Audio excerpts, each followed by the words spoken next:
आज हम संविधान सभा से संबंधित 11वीं कक्षा के अध्याय 1 के कुछ बाकी बचे हुए प्रश्न उत्तरों को हल करेंगे। पहला प्रश्न है, भारत के संविधान में अवशिष्ट शक्तियों का सिद्धांत किस देश के संविधान से ग्रहण किया गया है? ऑप्शन है ब्रिटेन, अमेरिका, कनाडा, फ्रांस। तो ब्रिटेन जो पहला ऑप्शन है उसके बारे में है कि ब्रिटेन से भारत ने सरकार का संसदीय स्वरूप ग्रहण किया है। अमेरिका की बात करें तो अमेरिका से भारत ने मौलिक अधिकारों की सूची ली है। फ्रांस के संविधान से भारत ने स्वतंत्रता, समानता और बंधुत्व का सिद्धांत लिया है। और जिस प्रश्न का उत्तर है कि भारत में संविधान में अवशिष्ट शक्तियों का सिद्धांत किस देश के संविधान से ग्रहण किया गया है, तो इसका उत्तर होगा कनाडा। तो ब्रिटेन से भारत ने संसदीय शासन लिया, अमेरिका से मौलिक अधिकार लिए, फ्रांस से समानता, स्वतंत्रता और बंधुत्व का सिद्धांत लिया और कनाडा से भारत ने अवशिष्ट शक्तियों का सिद्धांत भारत के संविधान में शामिल किया। दूसरा प्रश्न करने के लिए आगे बढ़ते हैं। दूसरा प्रश्न है, निम्नलिखित कथनों में से सत्य कथन बताइए। प्रश्न कठिन लग सकता है, लेकिन जिसने एक बार ये चीज़ें पढ़ रखी है उसके लिए आसान है। जैसे जो प्रश्न है मैं जो करवा रहा हूँ ये 11वीं कक्षा की राजनीति विज्ञान की किताब भारत का संविधान सिद्धांत और व्यवहार का प्रथम अध्याय है। उसके 5 प्रश्न कल हल करवाए थे और 5 प्रश्न अब आज हल करवा रहा हूँ। कुल मिलाकर सारे ही जो भी प्रश्न उत्तर है वो 11वीं की राजनीति विज्ञान सिद्धांत व्यवहार के प्रथम अध्याय के प्रश्न है, जो कि संविधान सभा और संविधान से संबंधित है। संविधान के प्रारंभिक आधारभूमि से संबंधित यह प्रश्न है। दूसरा प्रश्न करते हैं। कथन है, संविधान सभा की रचना लगभग उसी योजना के अनुसार हुई थी जिसे ब्रिटिश मंत्रिमंडल की एक समिति कैबिनेट मिशन ने प्रस्तावित किया था। तो कैबिनेट मिशन योजना के तहत ही भारत की संविधान सभा का निर्वाचन हुआ और कैबिनेट मिशन योजना के तहत ही भारत की संविधान सभा ने आगे काम किया। कैबिनेट मिशन ब्रिटेन के कैबिनेट के 3 मंत्रियों की एक समिति थी जो भारत आई मार्च 1946 में। इसमें 3 व्यक्ति थे, स्टेफोर्ड क्रिप्स, लॉर्ड फैथिक लॉरेंस जो कि इसके अध्यक्ष थे, और एवी अलेक्जेंडर। 3 मंत्री थे ब्रिटेन की कैबिनेट के। उनसे बनी हुई कैबिनेट मिशन ने जो प्रस्तावित की योजना उसी के अनुसार भारत की संविधान सभा बनी है। तो पहला वाला जो कथन है ये सही है। प्रत्येक प्रांत, देशी रियासत या रियासतों के समूह को उनकी जनसंख्या के अनुपात में संविधान सभा में सीटें दी गई। तो यह बात सही है कि चाहे वो ब्रिटिश प्रांत हो या देशी रियासत हो या रियासतों का समूह हो, तो उनकी जनसंख्या के अनुपात में उनको संविधान सभा में सीटें दी गई। मुख्य रूप से 10 लाख की जो जनसंख्या थी उस पर मोटे तौर पर एक सीट दी गई। प्रत्येक जो प्रांत देशी रियासत थी उसको 10 लाख की जनसंख्या पर सामान्यतः एक सीट दी गई। बताया है कि 292 सीटें तो ब्रिटिश प्रांतों से थी, 4 सीटें वो थी जहाँ पर सीधा एक तरह से यूटी क्षेत्र कर सकते हैं उस समय के, कुर्ग जो कर्नाटक में था, बलूचिस्तान बाद में पाकिस्तान में चला गया, और राजस्थान में अजमेर, मेरवाड़ा और दिल्ली, ये चारों क्षेत्र। तो ये 200 छिन्नम तो जो थे 292 प्लस 4, ये 200 छिन्नम जो थे ये तो ब्रिटिश क्षेत्र थे, और बाकी इसके अलावा जो सीटें थी 93 वो देसी रियासतों के लिए तय की गई। तो ये बात भी सही है कि जनसंख्या के अनुपात में सीटें दी गई। देसी रियासतों के प्रतिनिधियों के चुनाव का तरीका उनके परामर्श से तय किया गया। तो जो देसी रियासत है उन देसी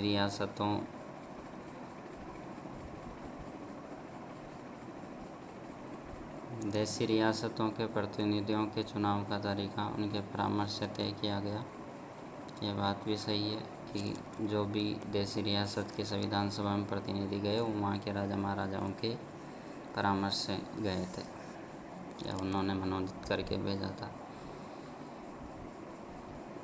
पहला ऑप्शन भी सही है, कैबिनेट मिशन के आधार पर भारतीय की संविधान सभा बनी। भारतीय विधानसभाओं, प्रांतीय विधानसभाओं, चौथा ऑप्शन है, प्रांतीय विधानसभाओं में प्रत्येक समुदाय के सदस्यों ने अपने प्रतिनिधियों को चुना। ये बात सही है कि प्रांतीय विधानसभाओं में प्रत्येक समुदाय के जो सदस्य थे उन्होंने अपने प्रतिनिधियों को चुना, और इसके लिए समानुपातिक प्रतिनिधित्व और गुप्त मतदान का प्रयोग किया। तो इसमें जो गुप्त मतदान है वो गुप्त मतदान नहीं था, बल्कि मतदान एकल संक्रमणीय मत पद्धति थी। तो एकल संक्रमणीय मत पद्धति का उपयोग किया गया। एकल संक्रमणीय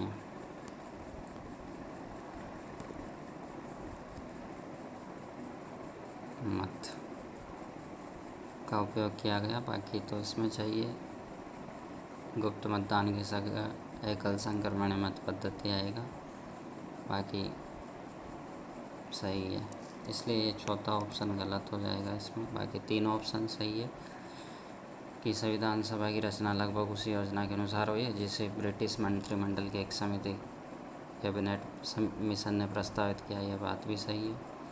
प्रत्येक प्रांत, देशी रियासत या रियासतों के समूह उनकी जनसंख्या के अनुपात में संविधान सभा में सीटें दी गई, ये बात भी सही है। और देशी रियासतों के प्रतिनिधियों के चुनाव का तरीका उनके परामर्श से तय किया गया, ये बात भी सही है। बाकी ऑप्शन चौथा सिर्फ गुप्त मतदान जो है उसकी वजह से गलत हो जाएगा। यहाँ गुप्त मतदान की जगह एकल संक्रमण मत पद्धति आएगी। बाकी इसका जो असत्य कथन के रूप में है ये चौथा ही असत्य होगा इसमें।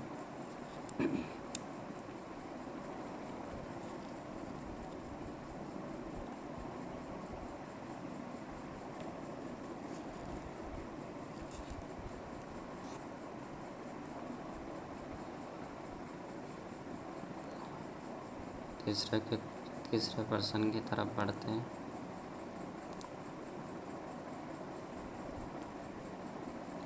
प्रश्न है, भारतीय संविधान सभा में अनुसूचित जातियों से कितने सदस्य थे?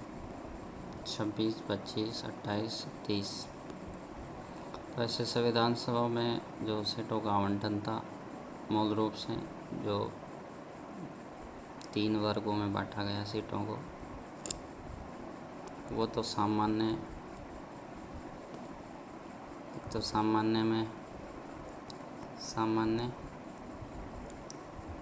और एक मुस्लिम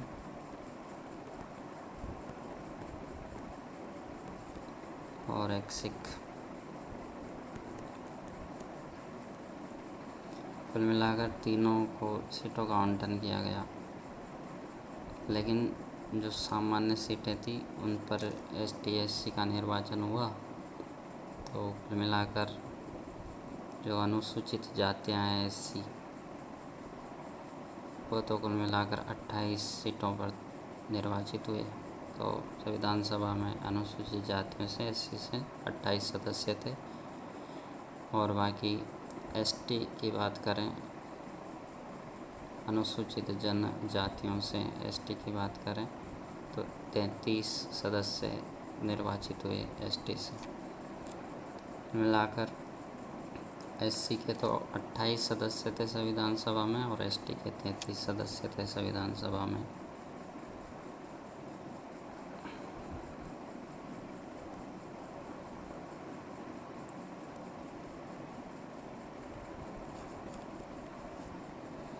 आगे बढ़ते हैं चौथे क्वेश्चन की तरफ।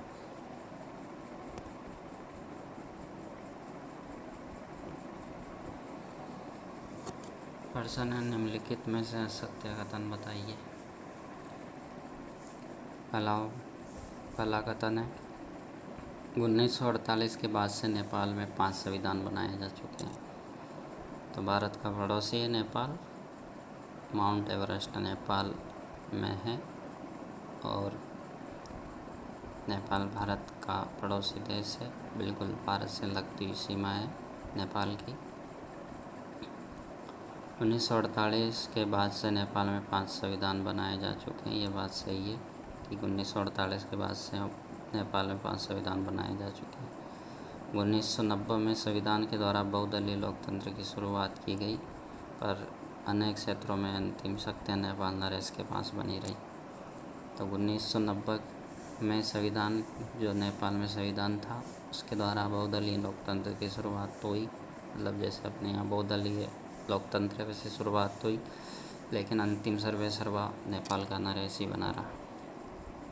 ये बात भी सही है। 2008 में नेपाल ने राजतंत्र को ख़त्म किया और लोकतांत्रिक गणराज्य बन गया। 2008 में नेपाल में राजतंत्र राजा का शासन खत्म हो गया और नेपाल लोकतांत्रिक गणराज्य बन गया। ये बात भी सही है।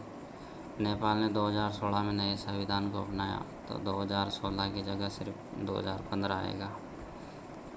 नेपाल ने जो नया संविधान अपनाया है वो 2015 में अपनाया है, तो इसमें असत्य कथन हो जाएगा। चौथा कथन असत्य।